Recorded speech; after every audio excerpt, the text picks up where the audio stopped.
ಕಳೆದ 2 ದಶಕಗಳಿಂದ ಏನು ನಕ್ಸಲಿಸಂನಲ್ಲಿ ಗುರುತಿಸಿಕೊಂಡಂತಹ 6 ಜನ ನಕ್ಸಲರು ಇವತ್ತು ಶರಣಾಗತಿಗೆ ಮುಂದಾಗಿರ್ತಕ್ಕಂಥದ್ದು. ಈಗಾಗಲೇ ಅದರಲ್ಲಿ ಪ್ರಮುಖವಾಗಿ ಮುಂಡಾಗರ ಲತಾ ಅಂಡ್ ಟೀಮ್ನ ಜಯಣ್ಣ ಅವರು ಏನಿದ್ದಾರೆ ಅವರ ಸಂಬಂಧಿಕರೀಗ ನಮ್ಮ ಜೊತೆ ಇದ್ದಾರೆ, ಅವ್ರನ್ನ ಮಾತಾಡ್ತಾ ಹೋಗೋಣ.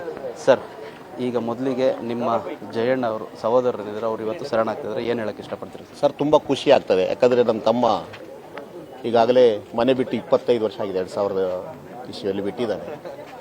ಖಂಡಿತ ಸರ್ಕಾರ ಇವತ್ತು ಅವರನ್ನು ಮುಖ್ಯವಾಹಿನಿ ಕರೆದುಕೊಂಡು ಗೌರವಿತವಾಗಿ ಬರಮಾಡಿಕೊಳ್ತಕ್ಕಂಥದ್ದು ಖುಷಿಯಾಗಿದೆ.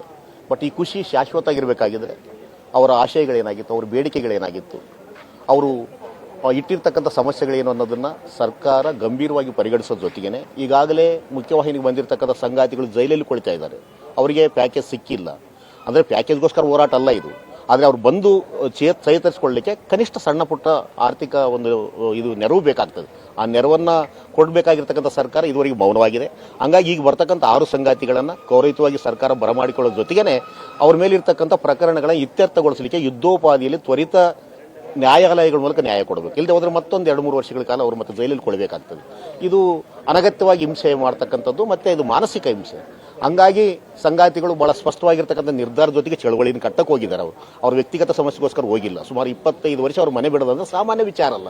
ನಾವು ನೀವುಗಳು 1 ದಿನ 2 ದಿನ ಮನೆ ಬಿಡೋದೇ ಒಂದು ದೊಡ್ಡ ಸಾಹಸ. ಅಂಥ ಸಂದರ್ಭದಲ್ಲಿ ಜನರ ಸಮಸ್ಯೆಗೋಸ್ಕರ ಅವರು ಕೆಲಸ ಮುಗಿಸ್ಕೊಂಡು ಬಿಟ್ಟು ವಿದ್ಯೆ ಉದ್ಯೋಗವನ್ನು ಬಿಟ್ಟು ಬಂದಿದ್ದಾರೆ.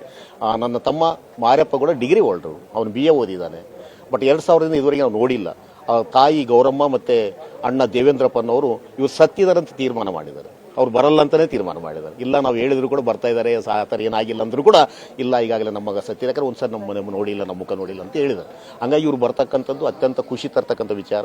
ಅವರನ್ನು ಗೌರವವಾಗಿ ನಡೆಸ್ಕೊಳ್ತಕ್ಕಂಥ ಜವಾಬ್ದಾರಿ ಇದೆ. ಅದೇ ಥರ ಯಾವುದೋ ದುಡುಕಿನ ನಿರ್ಧಾರ, ಅವಸರದ ನಿರ್ಧಾರ ಅಥವಾ ಭ್ರಮ ನಿರ್ಸರಗೊಂಡು ಇವರು ಚಳವಳಿಗೆ ಹೋಗಿಲ್ಲ.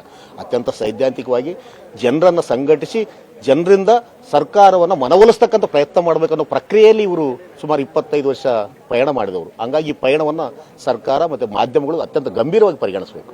ಹಂಗಾಗಿ ಈಗ ವಿಕ್ರಮ್ ಗೌಡ ಎನ್ಕೌಂಟರ್ ಆಯಿತು, ಅದಕ್ಕೋಸ್ಕರ ಭಯಪಟ್ಟು ಇವರೆಲ್ಲ ಬರ್ತಾ ಇದ್ದಾರೆ ಅನ್ನೋ ಥರ ಮಾತಾಡೋದು ಅಪಹಾಸ್ಯ ಆಗ್ತದೆ. ಯಾಕಂದರೆ ವಿಕ್ರಮ್ ಗೌಡೇ ಸತ್ತಿಲ್ಲ ನಿನ್ನೆ, ಅದಕ್ಕಿಂತ ಮುಂಚೆ ಸಾಕಷ್ಟು ಜನ ಸತ್ತಿದ್ದಾರೆ. ಹಂಗಾಗಿ ಅವ್ರು ಸತ್ತಾಗೆ ಬರಬೇಕಾಗಿತ್ತು ಇವರು. ಹಂಗಾಗಿ ಇದು ಸರ್ಕಾರ ನಡೆಸ್ಕೊಳ್ತಕ್ಕಂಥ ರೀತಿ, ಸರ್ಕಾರ ಪ್ರಕಟಣೆ ಮಾಡಿರ್ತಕ್ಕಂಥ ಒಂದು ಕರೆ ಇದೆಯಲ್ಲ, ಆ ಕರೆಯನ್ನು ಹೋಗೊಟ್ಟು ಗೌರವಯುತವಾಗಿ ಅವರು ಹೊರಗಡೆ ಬರ್ತಾ ಇದ್ದಾರೆ. ಹಂಗಾಗಿ ಆ ಗೌರವಯುತವಾಗಿರ್ತಕ್ಕಂಥ ಕರೆಯನ್ನು ಸ್ವೀಕರಿಸೋ ಜೊತೆಗೆ ಅವ್ರ ಮೇಲೆ ಇರ್ತಕ್ಕಂಥ ಪ್ರಕರಣಗಳು ಇತ್ಯರ್ಥಗೊಳಿಸಿ ಸಮಾಜದ ಮುಖ್ಯವಾಹಿನಿಯಲ್ಲಿ ಜನಚಳವಳಿಯನ್ನು ಕಟ್ಟಲಿಕ್ಕೆ ಮತ್ತೊಂದು ಪ್ರಜಾತಾಂತ್ರಿಕ ಒಂದು ಅವಕಾಶ ಕೊಟ್ಟಿರ್ತಕ್ಕಂಥ ಸರ್ಕಾರಕ್ಕೆ ಧನ್ಯವಾದಗಳು. ಅದೇ ರೀತಿ ನಡ್ಕೊಳ್ಳಿ ಅಂತ ನಮ್ಮ ಆಶಯ. ಸರ್, ನೀವು ಮಾತಾಡ್ತಾ ಹೇಳಿದ್ರಿ ನಿಮ್ಮ ತಮ್ಮ ಜಯಣ್ಣವರು ಡಿಗ್ರಿ ಹೋಲ್ಡರ್ ಅಂತ. ಓದಿದ್ರು ಕೂಡ ಯಾಕೆ ಈ ಬಂದೂಕಿನ ಒಂದು ಹೋರಾಟನ ಹಾದಿ ಹಿಡಿದ್ರು ಅಂತ? ಸರ್, ನಾನು ಮೊದಲೇ ಹೇಳಿದೆ, ಅವರು ವ್ಯಕ್ತಿಗತವಾಗಿ ಅವರು ಓದನ್ನು ಅಥವಾ ಉದ್ಯೋಗವನ್ನು ಮಾಡಬೇಕಂತ ಬಯಸಿಲ್ಲ. ಅವರು ನನ್ನ ಉದ್ಯೋಗ ಜನರಿಗೆ 4 ಜನರಿಗೆ ಉಪಯೋಗ ಆಗಬೇಕು, ಅಥವಾ ನಾನು ಓದಿರ್ತಕ್ಕಂಥ ತಿಳುವಳಿಕೆ 4 ಜನರಿಗೆ ಹೆಲ್ಪ್ ಆಗಬೇಕು.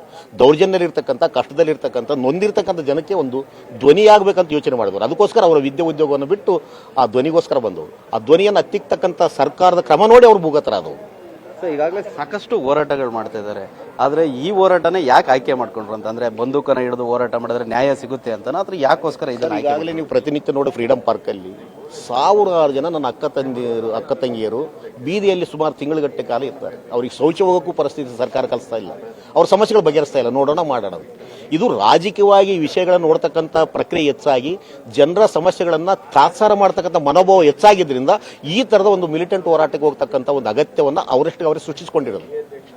ಇದು ಒಂದು ಚಳವಳಿ, ಇದು ಒಂದು ತತ್ವಬದ್ಧವಾಗಿರ್ತಕ್ಕಂಥ ಚಳವಳಿ, ಇದು ತಾತ್ವಿಕವಾಗಿರ್ತಕ್ಕಂಥ ಸೈದ್ಧಾಂತಿಕವಾಗಿರ್ತಕ್ಕಂಥ ಚಳವಳಿ, ಇದು ಪ್ರಜ್ಞಾಪೂರ್ವಕವಾಗಿ ಅವರನ್ನು ಆಯ್ಕೆ ಮಾಡಿಕೊಟ್ಟಿರ್ತಕ್ಕಂಥ ಚಳವಳಿ. ಅಂದರೆ ವ್ಯಕ್ತಿಗತವಾಗಿ ನಾನು ವಿದ್ಯಾವಂತನಾಗಿ ಉದ್ಯೋಗ ಕೊಟ್ಟು ನನ್ನ ಕುಟುಂಬಷ್ಟೇ ಸಹಜೀವನವಾಗಿ ಬಯಸಬೇಕನ್ನೋದಲ್ಲ. ಇಡೀ ಸಮಾಜ ಶಾಂತಿಯುತವಾಗಿರಬೇಕು, ಇಡೀ ಶಾಂತಿಯುತವಾಗಿರಬೇಕು, ಎಲ್ಲ ಸಮಾಜಕ್ಕೋಸ್ಕರ ನಾವು ಬದುಕಬೇಕನ್ನೋ ಆಯ್ಕೆ ಅವರಾಗಿರೋದ್ರಿಂದ ಈ ಆಯ್ಕೆಯನ್ನು ಅವ್ರು ಆಯ್ಕೆ ಮಾಡ್ಕೊಂಡು ಇದು ಸಂವಿಧಾನಾತ್ಮಕವಾಗಿರ್ತಕ್ಕಂಥ ಆಶಯಗಳನ್ನು ಪರಿಪಾಲಿಸ್ತಕ್ಕಂಥ ಪ್ರಕ್ರಿಯೆ. ಈಗ ಭೂಮಿ ಬೇಕಂತ ಅವ್ರು ಕೇಳಿದ್ದಾರೆ, ಕೂಲಿ ಹೆಚ್ಚಿಸಬೇಕಂತ ಕೇಳಿದ್ದಾರೆ, ಇಲ್ಲಿ ಕಾರ್ಪೊರೇಟ್ ಸುಲಿಗೆ ನಿಲ್ಲಬೇಕು, ಇಲ್ಲಿ ಆದಿವಾಸಿಗಳು ಎತ್ತಂಗಡಿ ಆಗಬಾರ್ದು ಅಂತ ಬಯಸೋದು ತಪ್ಪೇನಿದು? ಇದನ್ನು ಸರ್ಕಾರ ತಾವೇ ಮಾಡಿದ್ರೆ ಇವ್ರು ಯಾಕೆ ಅವ್ರ ಚಳವಳಿಯನ್ನು ಕಟ್ಟಬೇಕಾಗಿತ್ತು?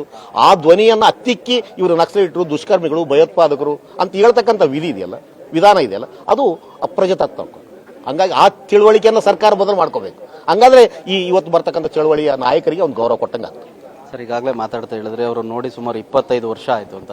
ಈಗ ಅವ್ರ ತಂದೆ ತಾಯಿಯವರಿಗೆ ನಿಮಗೆ ಏನು ಅನ್ನಿಸ್ತಿದೆ ಸರ್? ಖುಷಿ ಇದೆ ಸರ್, ಬಹಳ ಖುಷಿ ಇದೆ. ಅವ್ರ ತಾಯಿ ತೀರಾ ಅಸ್ವಸ್ಥರಾಗಿದ್ದಾರೆ. ಅವ್ರನ್ನ ಕರ್ಕೊಂಬರೋ ಪ್ರಯತ್ನ ಮಾಡಿದ್ವಿ ಕೊನೆವರೆಗೆ. ಅವ್ರ ಅಣ್ಣ ಕೂಡ ಹಾರ್ಟ್ ಪೇಷೆಂಟು, ಹಾಗಾಗಿ ಅವರು ಬರೋ ಸ್ಥಿತಿಯಲ್ಲಿಲ್ಲ. ನಂತರ ಜೈಲಿಗೆ ಹೋದ ನಂತರ ಬೇಕಾದ್ರೆ ಮತ್ತೆ ಭೇಟಿ ಆಗೋಣ ಅಂತ ನಾನು ಒಬ್ಬನೇ ಬಂದಿದ್ದೀನಿ. ಇದಿಷ್ಟು ಜಯಣ್ಣ ಅವರ ಸಹೋದರರ ಮಾತು. ಅಂದ್ರೆ ಸರ್ಕಾರನೂ ಕೂಡ ಸಾಕಷ್ಟು ತ್ವರಿತಗತಿಯಲ್ಲಿ ಒಂದು ನ್ಯಾಯಾಲಯವನ್ನ ತೆರಿಬೇಕು, ಇವರಿಗೆ ಆದಷ್ಟು ಬೇಗ ನ್ಯಾಯಯುತವಾಗಿ ನ್ಯಾಯವನ್ನ ಕೊಟ್ಟು ಇವರನ್ನ ಹೊರತಂದು ನೆಮ್ಮದಿಯ ಜೀವನ ಮಾಡಲಿಕ್ಕೆ ಅವಕಾಶ ಮಾಡಿಕೊಡ್ಬೇಕು ಅಂತ ಹೇಳ್ಬಿಟ್ಟು ಹೇಳ್ತಿರ್ತಕ್ಕಂಥದ್ದು. ಕ್ಯಾಮ್ರಾಮನ್ ಸಂದೇಶ್ ಜೊತೆ ಸಚಿನ್ ಶೆಟ್ಟಿ, ಪವರ್ ಟಿವಿ, ಚಿಕ್ಕಮಗಳೂರು.